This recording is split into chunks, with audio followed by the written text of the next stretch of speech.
गुजरात से माँ प्रेम समर्थ का प्रश्न है कि आनंद की परिभाषा क्या है। आनंद की बहुत परिभाषा। अच्छा प्रश्न है। हाँ, मुझे पूछोगे तो मैं आनंद की एक ही परिभाषा करता हूं, जहां तुम नहीं होते वो वहां आनंद है। तुम्हारा होना ही सारी बीमारियों का जड़ है। तुम्हारा अर्थात मन, तुम्हारा अर्थात अहंकार। जब तक वो मौजूद रहेगा, आनंद कैसा? आनंद तुम जान ही नहीं सकते हो जब तक मन मौजूद है। वो जो झलकियां भी मिलती है ना, मन का ही खेल होता है। आनंद की एक ही परिभाषा है, तुम खो जाओ। तुम जब तक हो, तुम इस सागर से रूठे रूठे से हो। लहर उठी, भले कुछ पलों के लिए। तुम्हारी लहर 70 साल उठ रही है, बस बात इतनी है। जन्म लिया, कुछ मान्यता बना ली, अपने को लहर मानने लगे। अब लहर माना तो सीधी सी बात है, अगर लहर मानते हो तो सागर की मान्यता छूट जाती है कि तुम सागर हो। तुम भूल जाते हो कि मैं सागर हूं, क्योंकि अब तुम लहर मान रहे हो अपने को,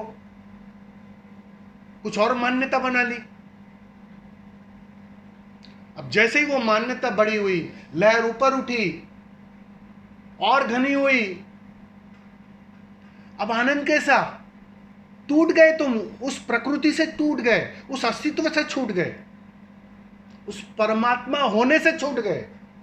नीचे उतर आए तुम, उस समाधि से और नीचे उतर आए तुम। टूट गए तुम, इस अस्तित्व के हिस्से हो तुम, या कहो अस्तित्व हो स्वयं तुम, परमात्मा हो तुम। अब परमात्मा होने से तुम कुछ नीचे आ गए, कुछ कम हो गए। कैसा आनंद? अब बात तो तभी बनेगी ना, वापस लहर खो जाए उसी सागर में और सागर हो जाए, फिर आनंद ही आनंद है। उसी को व्याख्या किया आनंद की। तुम्हारे होते हुए आनंद नहीं हो सकता, खोनी पड़ेगी, सारी पहचानें खोनी पड़ेगी, सारे शास्त्रों को आग लगानी पड़ेगी, सारी समझदारी को विसर्जित करना पड़ेगा। जब तक वो तैयारी ना हो तो आना मत ध्यान के लिए। वो तैयारी चाहिए, पूरी तरह अपने को खोने की तैयारी। अब जो अपने को मरने तक तैयार हो, वो पकड़ेगा शास्त्रों को, वो पकड़ेगा शब्दों को, वो उलझेगा, कर्ता में उलझेगा। नहीं हो सकता है। तुम्हारी तैयारी की कमी है, तुम्हें पता नहीं है, तुम कुछ और मांग रहे हो, कुछ और मांगते मांगते गलत जगह आ रहे हो। यहां तुम्हारी मांग नहीं पूरी की जाएगी, यहां तुम्हें समाप्त किया जाएगा।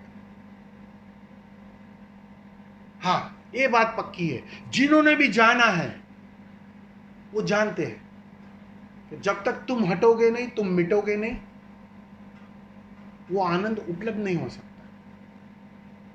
ये सारी जो बातें हैं, सारी जो तैयारियां है, सारा जो अध्यात्म है, तुम्हें मिटाने का अध्यात्म है। तुम मिटो, सारी खोपड़ी को खाली कर दो। ये मैं क्या कर रहा हूं, तुम्हें उत्तर नहीं दे रहा हूं, इस भ्रांति में मत रहना। तुम्हारी खोपड़ी खाली कर रहा हूं। वो जो थोड़ा बहुत कचरा है ना, थोड़ी बहुत खुजलाहट हो रही है ना, उसको मैं विसर्जित कर रहा हूं। उत्तर नहीं मिलने वाला है, मेरे कहने से उत्तर नहीं मिलने वाला है। उत्तर तो तभी मिलेगा जब तुम खो जाओगे। मैं तुम्हें उसके लिए तैयार कर रहा हूं कि तैयार रहना मिटने के लिए। लगानी है छलांग, कहीं रुक मत जाना, फिर से मन की बातों में ना आ जाना। उसके लिए मैं तैयार कर रहा हूं तुम्हें, और कुछ नहीं कर रहा हूं ये मैं। और मैं कतई तुम्हारे किसी प्रश्नों का उत्तर नहीं दे रहा हूं। इस भ्रांति में तो तुम रहना ही मत। अगर मेरे उत्तर से तुम और भरते हो तो तुम गलत दिशा में जा रहे हो। यह खाली करने की प्रक्रिया है, शब्दों से भी शास्त्रों से भी। और जब तुम पूरी तरह खाली हो जाते हो ना, तो भीतर से उठती है वो सुगंध। उसी का नाम आनंद है, उसी का नाम समाधि है। आपका नाम भी वही है, प्रेम समाधि। उठता है वही प्रेम, उठती है वही समाधि, वो भीतर से उठती है। तो इसको खाली करना पड़ेगा।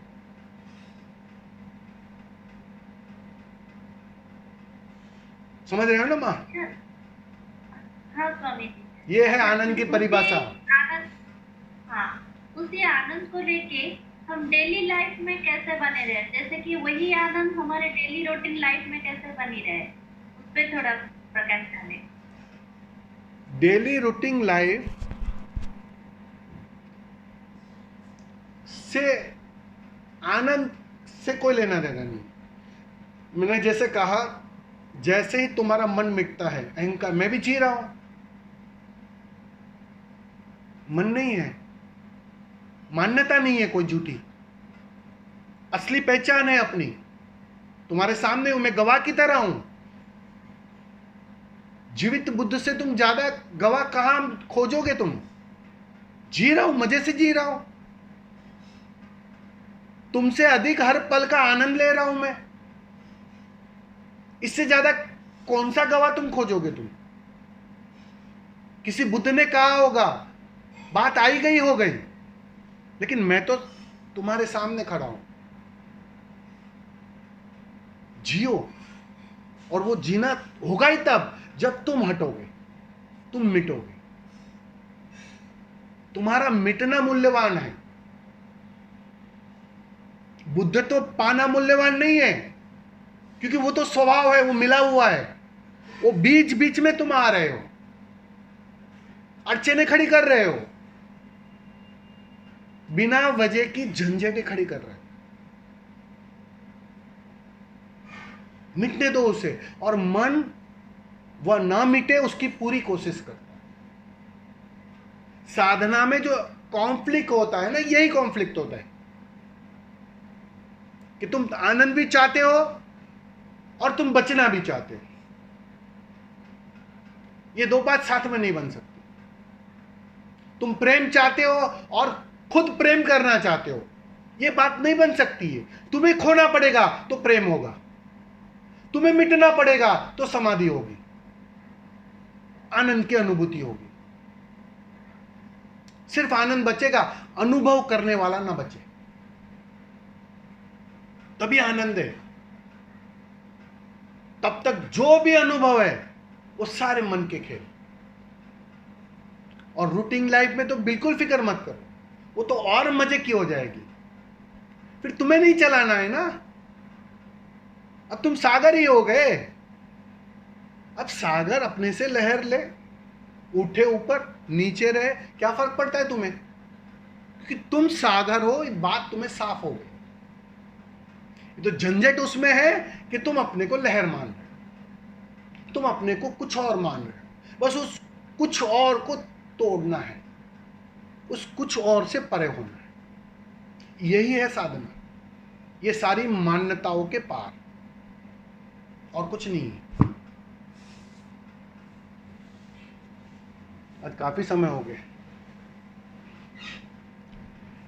चलो ठीक है, धन्यवाद सबका। समापन करेंगे, लेट हो गया आज। प्रणाम स्वामी। धन्यवाद।